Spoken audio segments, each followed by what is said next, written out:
आज के इस समारोह में मंच पर उपस्थित अतिरिक्त मुख्य सचिव उच्च शिक्षा श्री शांतमनु जी, स्कूली शिक्षा के secretary Shri Ramniwas Sharma ji, director school education Kashmir Shri ji Nittu, director school education Jammu Shri Naseem Chaudhary, सभागार में उपस्थित जम्मू कश्मीर प्रशासन के वरिष्ठ अधिकारी, शिक्षा विभाग के सभी वरिष्ठ अधिकारीगण, सभी प्रधानाचार्य, सभी शिक्षक, आमंत्रित अतिथिगण, बच्चों, देवियों, सज्जनों और मित्रों, सबसे पहले आज शिक्षक दिवस के अवसर पर मैं आप सबको हृदय से बधाई देना चाहता हूं।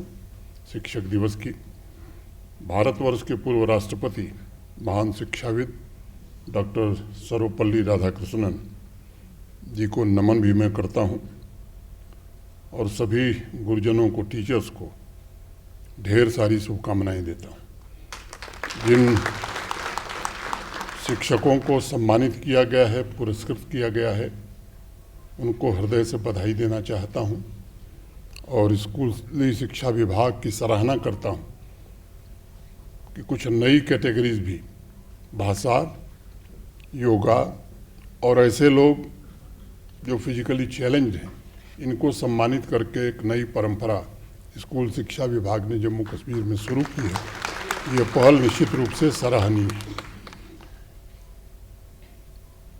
हमारे यहाँ कहा गया है कि गुरु गोविंद दोऊ खड़े काके लागों पाए, बलिहारी गुरु आपने गोविंदियो बताए।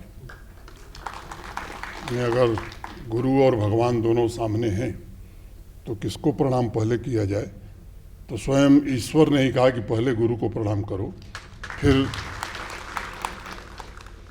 ईश्वर को प्रणाम करने की बात आएगी। मैं यहाँ उपस्थित नहीं हैं, दिल्ली में जम्मू कश्मीर के ही शिक्षक श्री कुलदीप गुप्ता, जिन्हें राष्ट्रपति पुरस्कार आज मिल रहा है, उनको भी अपनी ओर से, आप सबकी ओर से हृदय से बधाई देना चाहता हूँ। मित्रों, इस वर्ष जब हम शिक्षक दिवस मना रहे हैं,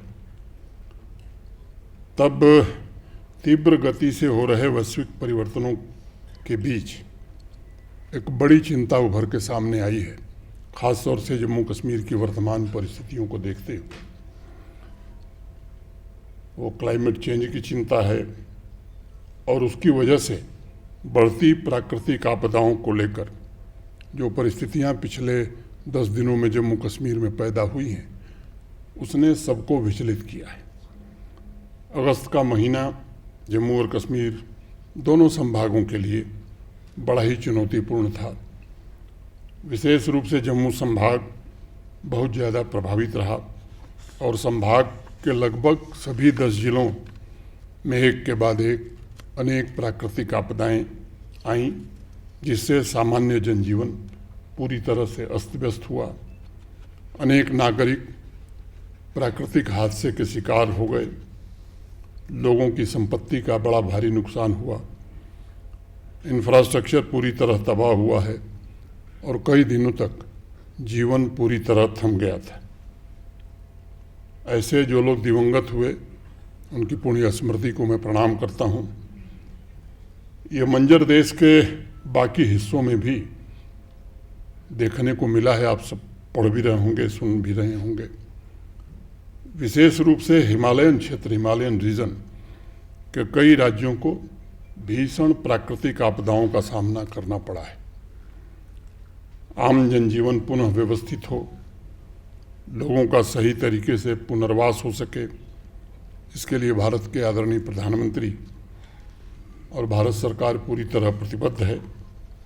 प्राकृतिक आपदा की वजह से उपजी स्थिति का जायजा लेने के लिए भारत के गृह मंत्री अभी पिछले दिनों जम्मू आए थे और उन्होंने आश्वस्त किया कि आपदा से प्रभावित परिवारों के रिहेबिलिटेशन के लिए पूरी शिद्दत से प्रयास किए जाएंगे।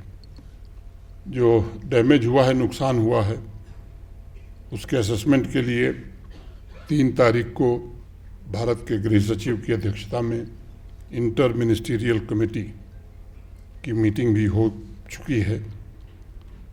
भारत सरकार का लक्ष्य केवल इंफ्रास्ट्रक्चर को रिहेबिलिटेट करना नहीं है, बल्कि सामान्य जीवन भी फिर से सही ढंग से पटरी पर आ सके, इसका भी प्रयत्न होगा। ये प्राकृतिक आपदाएं मित्रों हमारे सामने एक बड़ा प्रश्न खड़ा कर रही हैं। आखिर इनकी संख्या और इनकी तीव्रता इतनी कैसे बढ़ गई?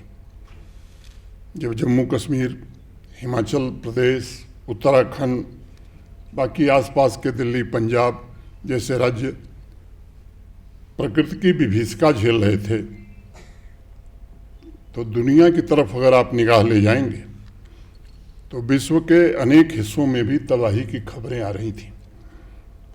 अमेरिका में इसी वर्ष अभी तक 81 प्राकृतिक आपदाएं रिकॉर्ड की गई हैं, जिसमें मोटे तौर पर एक अनुमान लगाया गया है कि 182 बिलियन डॉलर का नुकसान हुआ है।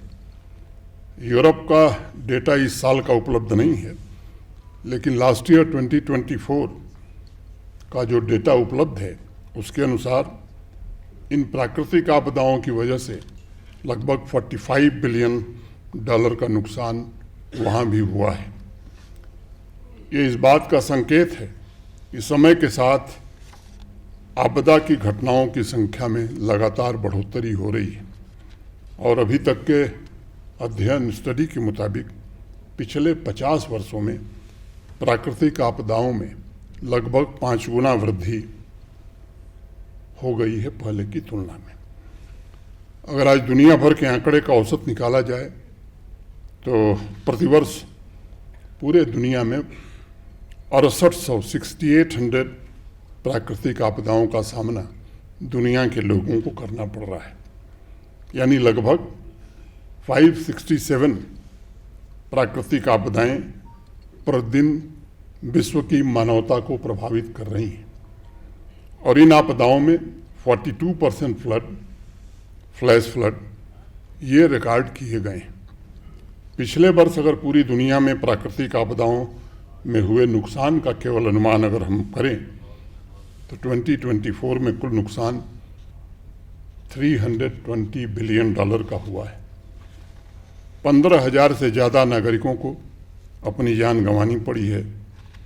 मैं आंकड़े आप लोगों के सामने इसलिए रख रहा हूँ क्योंकि यहाँ जो उपस्थित पीढ़ी है जिसके कंधों पर प्रकृति और विकास, नेचर एंड डेवलपमेंट के बीच संतुलन बनाए रखने का जो जिम्मा है, उसके बारे में आप विचार करिए, सोचिए और कैसे इस दिशा में आगे बढ़ा जा सकता है, इसकी एक रणनीति वैज्ञानिक तो बनाएंगे ही, शिक्षकों से समाज की, राष्ट्र की एक अपेक्षा है और उस अपेक्षा पर आप आगे बढ़िए, ऐसा मेरा अनुरोध है। एक तरफ हम अनप्रेडिक्टेड फ्यूचर की ओर तेजी से बढ़ रहे हैं, हमारा लर्निंग और वर्किंग स्पेस प्रतिदिन बदल रहा है।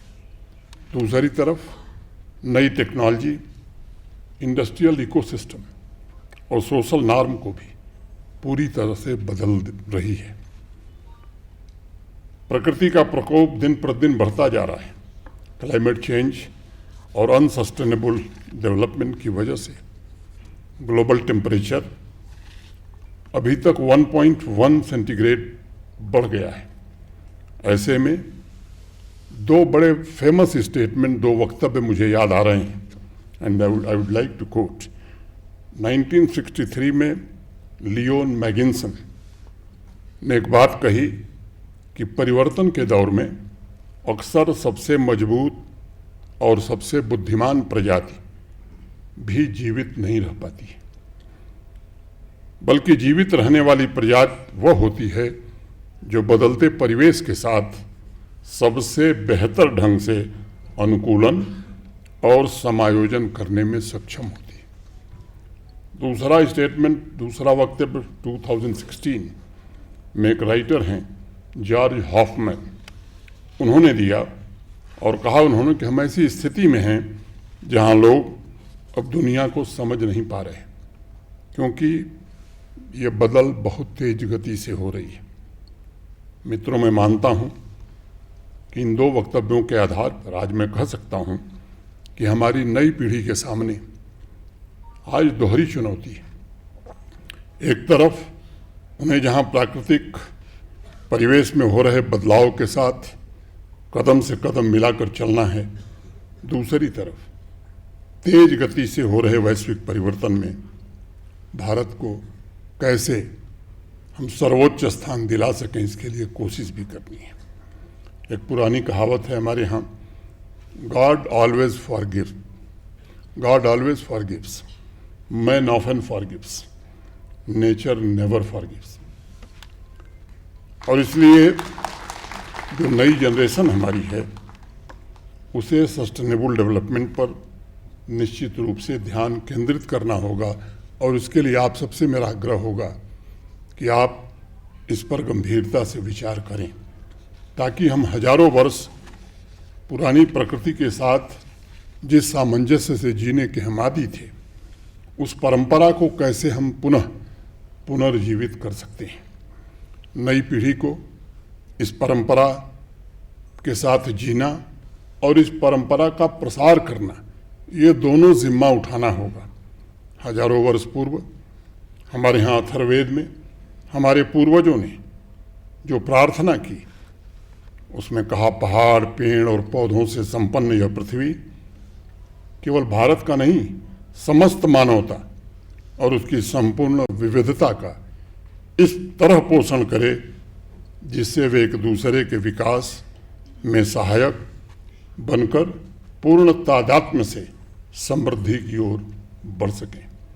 मैं आज शिक्षक दिवस के अवसर पर सभी शिक्षकों से, सभी प्रधानाचार्यों से, प्रिंसिपल से मैं आग्रह करूंगा कि वो मानवता के भविष्य को नया रूप देने के लिए, इन आदर्शों को आगे बढ़ाने के लिए खुद अपने कंधों पर जिम्मा उठावें और क्लासरूम तथा फील्ड वर्क में क्लाइमेट चेंज एक अनिवार्य सब्जेक्ट बने, इसे निश्चित रूप से पढ़ाया जाए, इसकी व्यवस्था शासन स्तर पर हो, ये मेरा एक सुझाव होगा। चाहे वो स्कूल एजुकेशन हो, हायर एजुकेशन हो, मैं दोनों ACS हायर एजुकेशन और सेकेंडरी स्कूल एजुकेशन से अपेक्षा करूंगा कि परिवर्तन के साथ साथ फील्ड एक्सपीरियंस के लिए स्टूडेंट्स को ग्रीन जम्मू कश्मीर ड्राइव कार्यक्रम चला करके जोड़ने की आवश्यकता है। मित्रों, मैं बात टेक्नोलॉजी की कर रहा था। जिस गति से टेक्नोलॉजी बदल रही है, उसकी वजह से भी पूरे शिक्षण पद्धति में हमारे सामने एक बड़ी चुनौती आ खड़ी हुई है। क्लासरूम और टीचर्स को लेकर भी एक नई सोच और एक नई चुनौती हमको दिखाई पड़ती है। और इसलिए आज शिक्षक दिवस का कार्यक्रम मुझे लगता है उत्सव से ज़्यादा आज आत्मचिंतन का दिन है। और मैं मानता हूँ कि मानव सभ्यता के इतिहास में पहली बार मनुष्य और मशीन के बीच किए जा रहे तुलनात्मक अध्ययन में सबसे संवेदनशील प्रभाव वो क्लासरूम्स पर और टीचिंग प्रोफेशन पर दिखाई पड़ रहा है। हाल के वर्षों की घटनाओं में 4 घटनाएं मुझे स्मरण आ रही हैं, जिन्हें मैं माइलस्टोन के रूप में देखता हूं और उसे आपके साथ साझा करना चाहता हूं। पहली घटना 1997 की है, जब IBM के सुपर कंप्यूटर डीप ब्लू ने शतरंज के चैंपियन गैरी कास्परोव को शतरंज में हरा दिया था। उसके पश्चात 1998 में गूगल का सर्च इंजन लॉन्च हुआ और बड़ी बड़ी लाइब्रेरीज में उपलब्ध रिसर्च मटेरियल एक छोटे से कंप्यूटर में सिमटा दिया उसने। वैसे ही 2011 में क्विज शो आयोजित हुआ, जिसमें IBM के वाटसन नाम के कंप्यूटर सिस्टम ने एक ब्रिलियंट इंसानी ह्यूमन चैंपियंस को कुछ मिनटों में हरा दिया। और वैसे ही 2023 में आर्टिफिशियल इंटेलिजेंस के टूल जीपीटी ने MBA और लॉ की परीक्षा स्वयं पास कर ली, उसमें दूसरे को बैठने की ज़रूरत नहीं पड़ी। मैं समझता हूँ कि पिछले 28 वर्षों में ये 4 अलग अलग ऐसी घटनाएं हुई हैं जिन्होंने हमें चेतावनी दी है, हमें आगाह किया है कि टेक्नोलॉजी में जो बदलाव हो रहा है उससे सबसे ज़्यादा प्रभाव क्लासरूम और टीचिंग पर पड़ने वाला है। आर्टिफिशियल इंटेलिजेंस के टूल्स, मशीन लर्निंग ने इंडस्ट्री और एजुकेशन को एक नया आकार देने का काम किया है। टीचर्स के सामने आज सबसे बड़ा प्रश्न ये है कि अगर कोडिंग से तैयार किए गए टूल्स के पास सारी जानकारी उपलब्ध है तो फिर टीचर का रोल क्या होगा। अगर आर्टिफिशियल इंटेलिजेंस टूल्स के पास टीचर से ज़्यादा इंफॉर्मेशन, वैरायटी ऑफ नॉलेज उपलब्ध है तो क्या यह टूल टीचर्स की जगह ले लेगा। ऐसे कुछ सवाल मैं 2 दिन से सोच रहा था और इसलिए मैंने एक आर्टिफिशियल इंटेलिजेंस टूल से कल सवाल किया कि एजुकेशन सेक्टर में तुम्हारी क्षमता, तुम्हारी सामर्थ्य है क्या। उस टूल का जवाब जो था, उसने कहा कि मेरे पास हर सवाल का उत्तर है, मेरे पास ज्ञान का भंडार है, एनालिसिस की असीम क्षमता है मेरे पास, और आपकी कल्पना के मुताबिक इमेज जनरेशन के अलावा 10 सेकंड में मैं पेंटिंग भी बना के दे सकता हूँ। मैंने यस क्लिक किया और उस आर्टिफिशियल इंटेलिजेंस टूल ने 10 सेकंड में 2 पेंटिंग बना करके मुझे वापस कर दिया।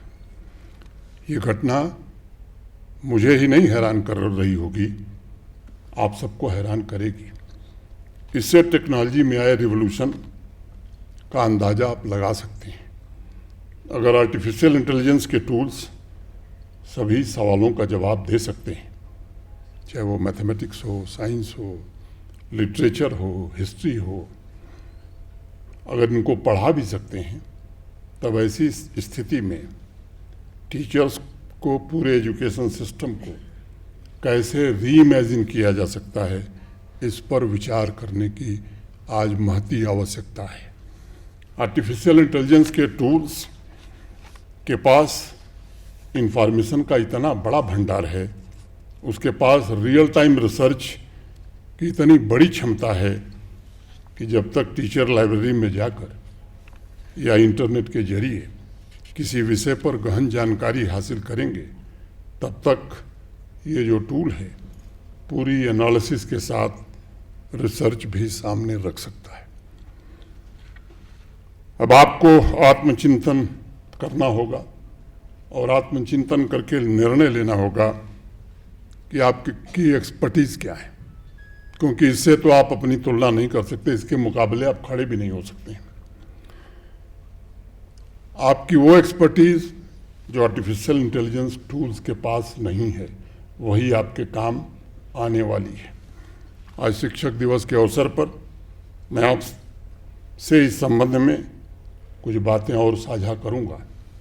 AI टूल्स पैटर्न और आंकड़ों पर जब आप ऑपरेट करते हैं, जबकि टीचर के पास किसी विशेष सब्जेक्ट की गहराई और अनुभव, ये दोनों होता है, ये बेसिक डिफरेंस हमें समझने की ज़रूरत है। AI टूल्स कोडिंग पर निर्भर हैं, जबकि टीचर्स के पास नेचुरल इंस्टिंक्ट है। टीचर्स और AI टूल्स की तुलना सिर्फ अनुभव बनाम आंकड़े की तुलना नहीं है, बल्कि यह क्लासरूम में आंकड़े और वास्तविक दुनिया के व्यवहार और अनुभव, इंफॉर्मेशन और विजडम की तुलना है।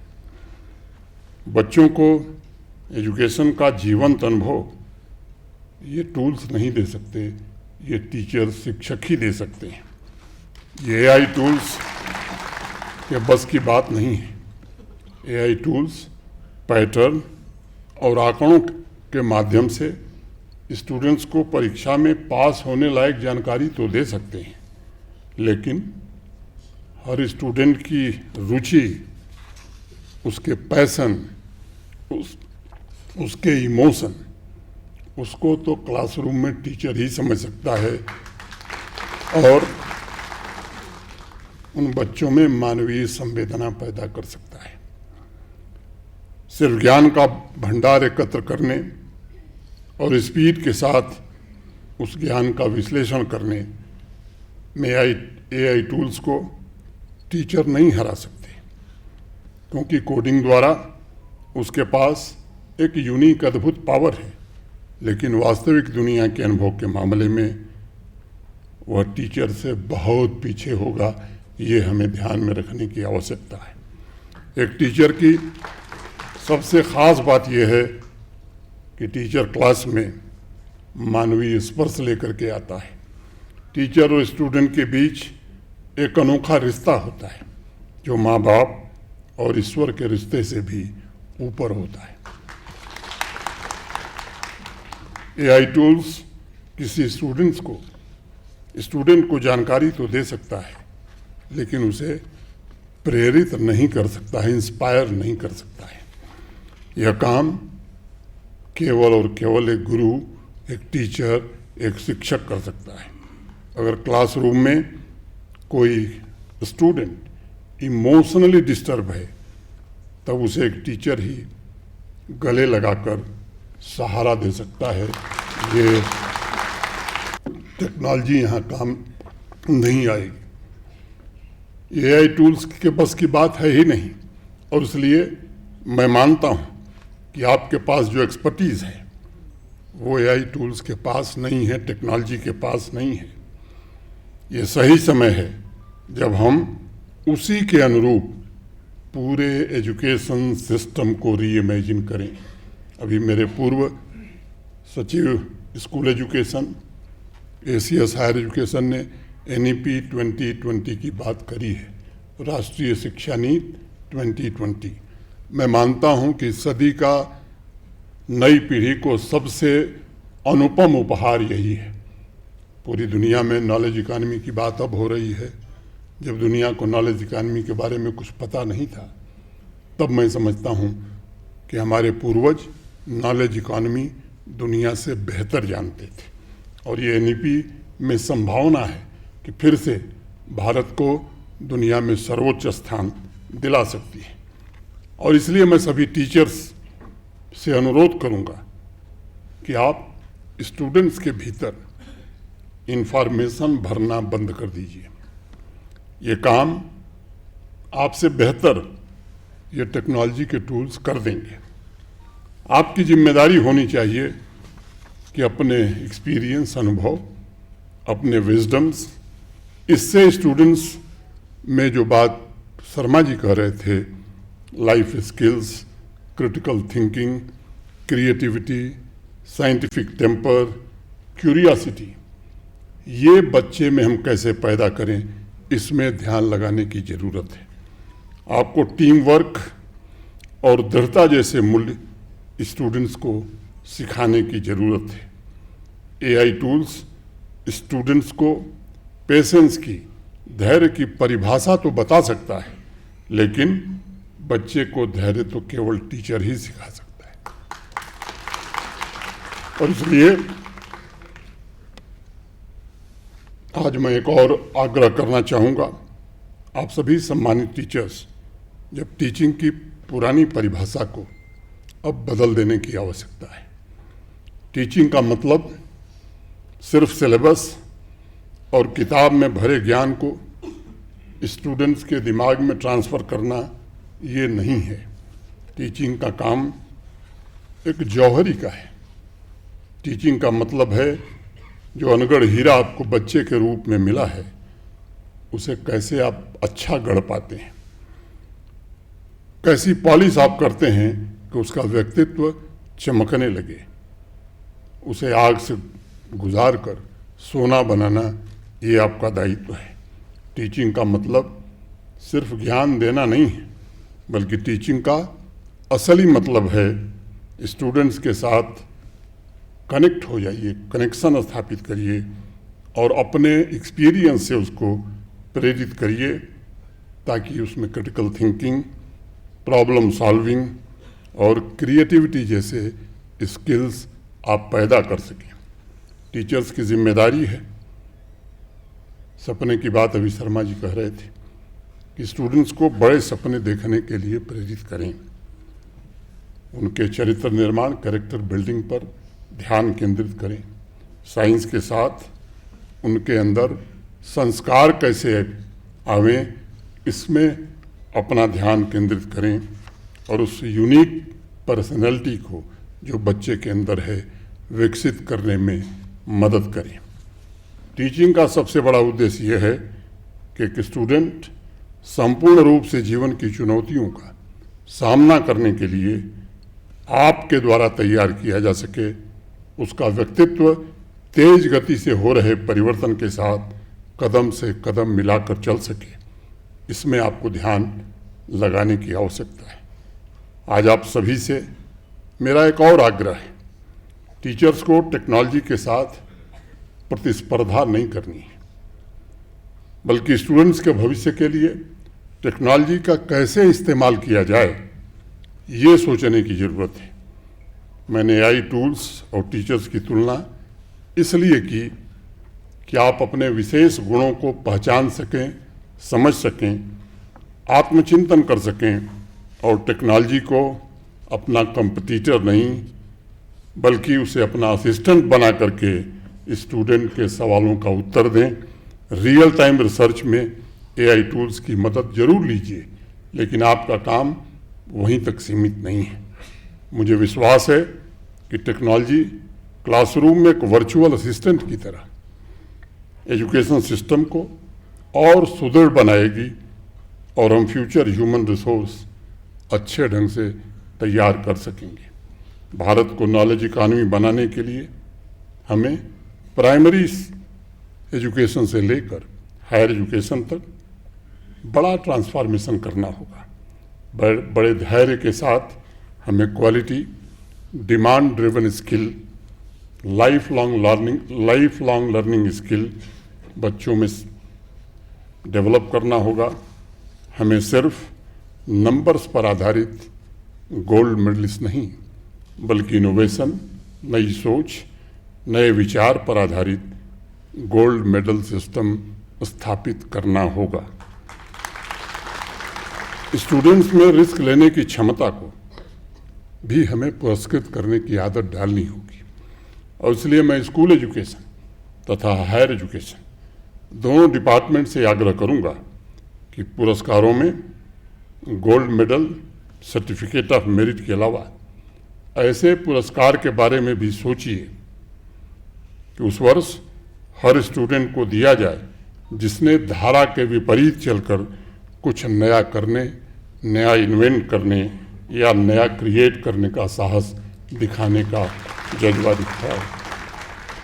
इससे मैं समझता हूँ कि नई पीढ़ी के सभी बच्चों को निश्चित रूप से प्रेरणा मिलेगी। मैं उपस्थित स्टूडेंट्स से भी 2-3 बातें कहना चाहूँगा। आपके सचिव महोदय ने कहा कि बड़े सपने देखें। अब निश्चित रूप से देखिए, केवल सपने मत देखिए, अपने आप पर विश्वास भी करिए और अपने सपने को पूरा करने के लिए ध्यान और दृढ़ता के साथ कड़ी मेहनत, क्योंकि केवल सपने जिंदगी में आगे नहीं बढ़ा सकते, कड़ी मेहनत करिए। दूसरी बात, आप अपने जीवन में संतोष शब्द अपनी डिक्शनरी से हटा दीजिए। आप सेटिस्फाई हो गए हैं, इसको सदा सदा के लिए निकाल दीजिए। कुछ नया करने की आग तब पैदा होती है जब हम बराबर अनसेटिस्फाइड रहते हैं। तीसरी बात, चुनौती कितनी भी बड़ी क्यों न हो, उसे हराने का दृढ़ संकल्प हमारे मन में बराबर होना चाहिए। एक पुरानी कहानी है, मैं बड़े संक्षेप में उसे आपको सुनाना चाहूँगा। एक बड़ा छोटा राज्य था, प्राचीन काल की बात है। पड़ोस का एक राज्य बहुत बड़ा था। तो छोटे राज्य के राजा को सूचना मिली कि जो बड़ा राज्य है, बड़े राजा हैं, वो हमारे देश पर आक्रमण करने वाले हैं। राजा बहुत चिंतित हुए, घबरा गए, अपने सेनापति को बुलाया, सलाह की क्या करना चाहिए। सेनापति बड़ा घबराया हुआ था, कहा कि साहब हम उनसे नहीं लड़ सकते हैं क्योंकि दुश्मन की सेना बहुत बड़ी है और हार हमारी निश्चित है। और ये कहते हुए सेनापति ने तलवार जमीन पर रख दी। राजा बड़ा परेशान था, घबरा गया कि अब तो हार निश्चित है। उसको बचपन में एक टीचर ने, एक शिक्षक ने पढ़ाया था, तो उसे ध्यान आया कि चलते हैं, हमारी शंका का समाधान जब मैं विद्यार्थी था तो वही हमारे टीचर करते थे। उन्हीं के पास भागा भागा पहुंचा जिस टीचर ने बचपन में पढ़ाया था। राजा ने पूरी बात तफसील से अपने टीचर को बताई।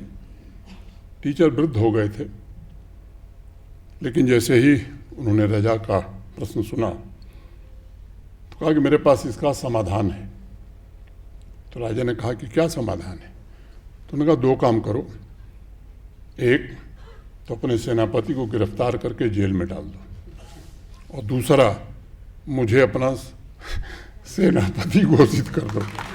राजा बहुत परेशान हुआ, घबरा गया कि वृद्ध आदमी 90 साल का, जिंदगी भर बच्चों को पढ़ाया, ये कह रहा है कि सेनापति बना दो, कभी जीवन में तलवार देखी नहीं, ये लड़ेगा क्या? ये तो बराबर कलम पकड़ता था, तलवार से तो इसका दूर दूर तक कोई नाता नहीं था।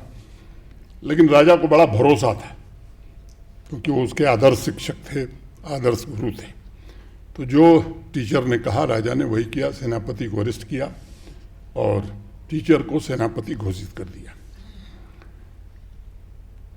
पहुंचा, सेना के जवानों को इकट्ठा किया और कहा कि अब चलना है युद्ध के मैदान में और विजय हमारी सुनिश्चित है। छोटी सेना लेकर के बढ़ा युद्ध के मैदान की ओर। रास्ते में थोड़ी दूर पर एक मंदिर पड़ा, तो सेना के जवानों से कहा कि थोड़ी देर आप लोग रुक जाइए, मैं ज़रा ईश्वर की प्रार्थना करके 2 मिनट में आता हूँ, फिर हम लोग आगे चलेंगे। प्रार्थना करके आया तो कहा कि ईश्वर ने मुझसे एक बात कही है, मेरे हाथ में एक सिक्का है, ये सिक्का मैं उछालता हूँ, अगर हेड गिरा तो हमारी विजय सुनिश्चित है और अगर हेड नहीं गिरा तो हमारी हार सुनिश्चित है। सिक्का उछाला उस टीचर ने, माने सेनापति ने, टीचर से बने हुए सेनापति ने, और वो हेड ही गिरा। तब उसने सैनिकों से कहा कि देखो अब जीत हमारी पक्की है और ये ईश्वर की भाषा है। तो उन सबों ने कहा हमें तो ईश्वर की भाषा नहीं आती। कहा कि वो मैं जानता हूँ, उन्होंने मुझे बता दिया है, तुम लोग हारना चाहोगे तो भी नहीं हारोगे, जीत हमारी ही है। तो बड़ी छोटी सेना गई और इस आत्मविश्वास के कारण युद्ध जीत करके वापस आ गई। तो राजा ने कहा कि रहस्य क्या है, अपने टीचर से पूछा। तो उन्होंने कहा कि जो सिक्का मैंने रखा था दोनों तरफ हेड ही था, उसमें टेल था ही नहीं, तो इसलिए कोई संभावना नहीं थी। तो मैं आप सबसे आग्रह करना चाहता हूं कि दृढ़ संकल्प के साथ बड़े से बड़ी चुनौती पर भी विजय पाई जा सकती है।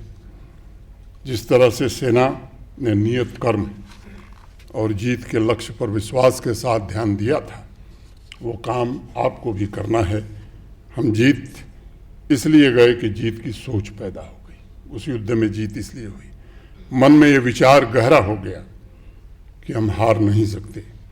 आज शिक्षक दिवस के अवसर पर मैं सभी टीचर्स, सभी प्रिंसिपल्स, सभी स्टूडेंट्स से कहना चाहूँगा कि मन में अगर शिखर प्राप्त करने का विचार हमारा गहरा हो तो आपके बड़े से बड़े संकल्प और सपने जरूर पूरे होंगे। जरूरत है इस पर आगे बढ़ने की। मैं फिर से एक बार आप सभी को शिक्षक दिवस की बहुत बहुत बधाई और शुभकामनाएं देता हूं और एजुकेशन डिपार्टमेंट से मेरा एक आग्रह होगा, देश के दूसरे राज्यों में जिन शिक्षकों को पुरस्कृत किया जाता है, जिसे राष्ट्रपति पुरस्कार मिलता है, आप देखिए दूसरे राज्यों में उन्हें क्या क्या सुविधाएं दी जाती हैं।